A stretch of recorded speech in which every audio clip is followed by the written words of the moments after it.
So let's summarize week 8 now, the key topics we've covered. We start off thinking about traveling the galaxy, taking our twin paradox analysis and applying it to the possibility of a trip to the center of our galaxy, approximately 30,000 light years away, which would seem, even at the speed of light, it would take 30,000 years to get there. So it would seem totally impractical to do that. And yet, using our twin paradox analysis, which of course is based on time dilation, length contraction, the relativity of simultaneity, we showed that for the person on the rocket, if they could get up to a high enough speed, which would be very close to the speed of light, then they could even reach the center of the galaxy in 2 years and then come back roughly in another 2 years. So that was good news in a sense. It would be very interesting to take a trip like that. The more sobering news, however, is that when we thought about the energy actually involved to do that, not to mention the practical consequences of how do you take enough food along and so on and so forth, but we talked about the famous equation, Einstein's famous equation, equals mc squared, the more general form of it being equals gamma mc squared, and we saw that when we reduce that for the low velocity limit, 0.1 c or below approximately, it turned into equals mc squared, the famous part of the equation, plus a kinetic energy part. And so we identified the mc squared part with the energy associated with mass, that somehow mass and energy are equivalent to each other, and one can be turned into another. And so we gave them the usual examples of nuclear fission and nuclear fusion, talked a little bit about that in qualitative terms, how that relates to equals mc squared there. Then we turned our attention to the general theory of relativity, just a few of the foundational concepts there. Talked about Einstein's, what he said was his happiest thought, his most fortunate thought of his life, and that came in 1907 when he realized that essentially being in an accelerated frame of reference, such as if you're in an elevator that's accelerating upward, that is equivalent to being in a gravitational field, being in that elevator just on the surface of the Earth and feeling the force of gravity pulling you down. And using that, what became known as the equivalence principle. So again, we have the equivalence of energy and mass from here, but this is a different equivalence principle, and that is the equivalence of an accelerated frame of reference, being in an accelerated frame of reference, in other words, you're accelerating, and a gravitational field. And what that allowed Einstein to do was to do thought experiments, especially in an accelerated frame of reference, like an elevator accelerating upwards, and derive certain consequences of that, and then say, well, because of the equivalence principle, it must be the same way for a gravitational field. And these were his initial forays into what became the general theory of relativity. And we pointed out two consequences of this equivalence principle, the qualitative derivations of it. One is gravitational time dilation. In other words, that in a gravitational field, because we showed this for an accelerated frame of reference, that a clock up here versus a clock down here, okay, this clock, the bottom clock, closer, really feeling more gravity as it were, would run slower than this clock. Right? Or clocks higher up in a gravitational field will run faster than clocks lower down.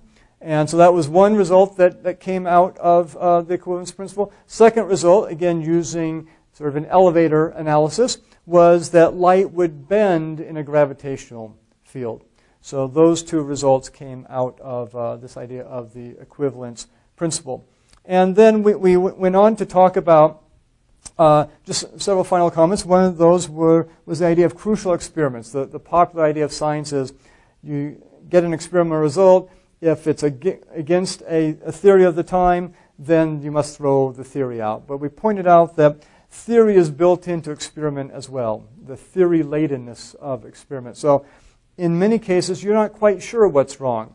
And so we cited the example of experiments by Walter Kaufmann of Germany right about the time of the miracle year that essentially disproved Einstein's version of the special theory of relativity and Lorentz's related version as well. And the data seem to be good. The results seem to be good. Max Planck pointed out a few things where it's not quite as clear-cut as maybe Kaufman made it out to be, but still they were concerned that, what are you going to do, Einstein, with this? And Einstein's response essentially was, I'm going with my theory, because my theory is based on very fundamental general principles, and these experiments and some of the alternative theories they seem to support were more ad hoc in nature, not as general, and so on and so forth. And it turned out a few years later, about 10 years later or so, that as they continued to do more experiments, that there were some flaws found in Kaufman's earlier work on this. So that was one crucial experiment where it was rejected. The results were rejected and turned out to be right. Another example were the 1919 eclipse expedition results that seemed to show, that did show, the bending of starlight in the around the sun, in the gravitational field of the sun.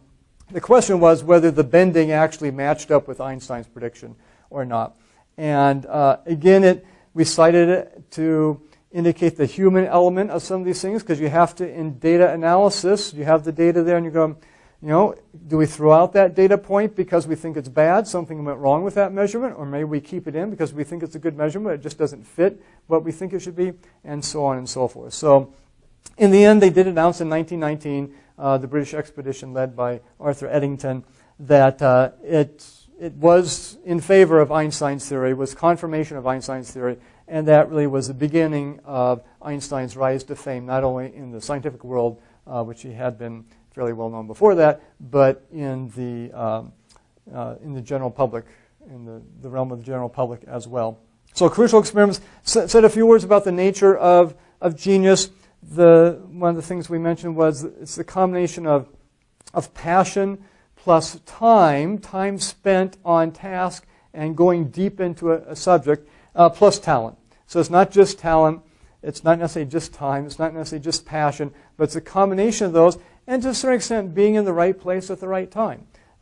Einstein came together with his background, his upbringing, the things he was passionate about and thinking about, and the insights he was able to generate from all that in a way that we would call genius, and it matched up with some of the key problems of the time, and he was able to make progress there. Later on in his life, he wasn't quite as successful, although he did certainly for the next 20 years or so after 1905.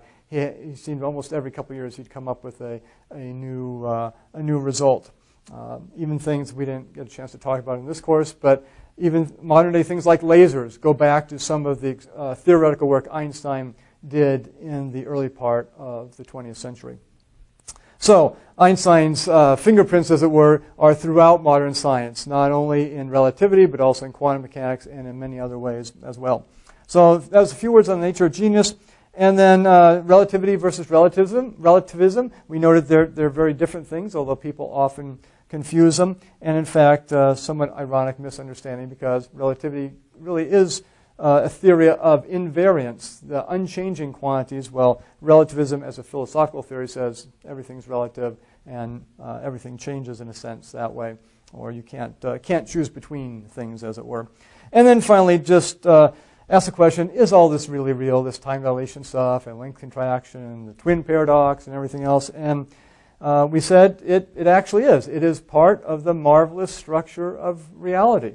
One of the original quotes we quoted from Einstein, that it's the way the world works. We have good experimental evidence for it from, we cited the example of muons, the GPS navigation system, particle accelerators, and so on and so forth. None of that makes sense without the underlying foundation that Einstein provided with his special theory of relativity and then later on his general theory of relativity.